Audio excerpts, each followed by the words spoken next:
Every night, when the mall began to quiet down, when the lights softened and the echoes grew louder than the crowd, a young boy sat alone beside an old piano. No stage, no spotlight, no one waiting to listen. Just a child, and a dream too big for his small, fragile world. His fingers moved carefully across the worn keys. Some were chipped, some barely worked. But to him, this broken piano was everything. Each note carried hunger. Each chord carried hope. Music was not a choice for him. It was the only way he knew how to survive.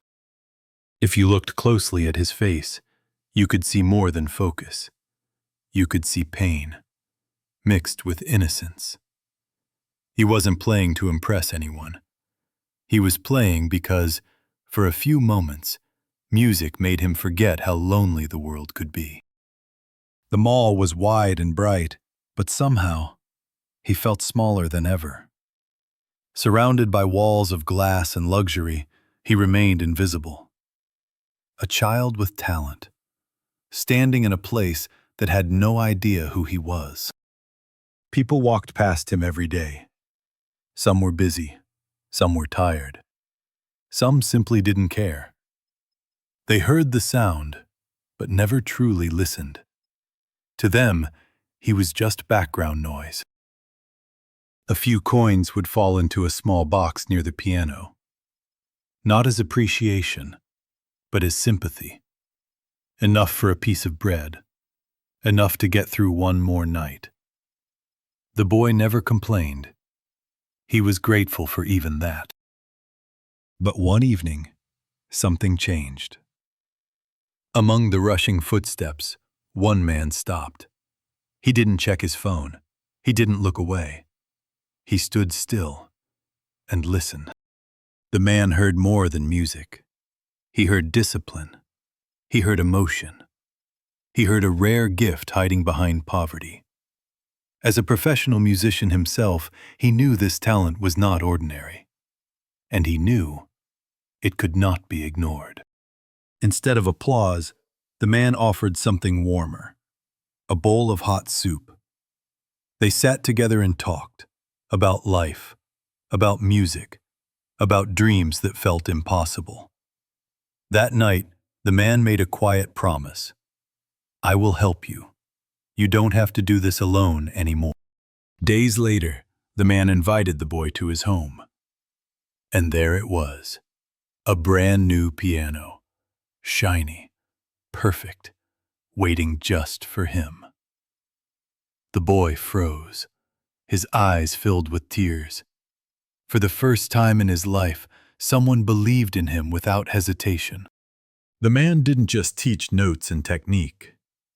He taught discipline. He taught patience. He taught the boy how to believe in himself. Day by day, lesson by lesson, the boy grew stronger. Not only as a musician, but as a person. When no one was watching, the boy practiced alone late into the night. His fingers ached, his back hurt, but he never gave up.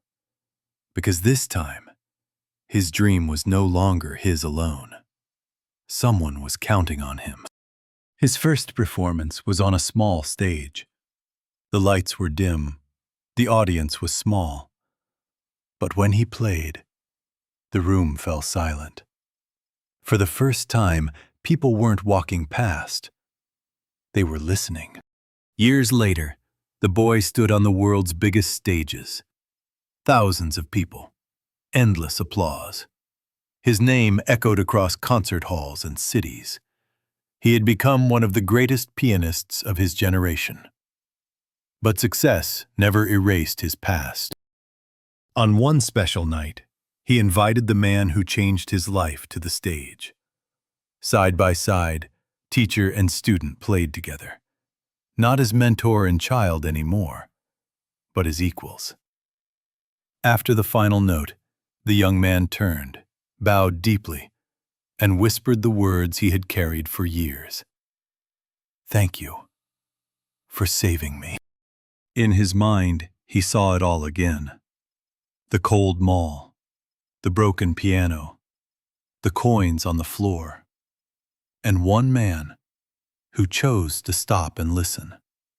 Because sometimes talent doesn't need the whole world. Sometimes the world just needs to hear you once.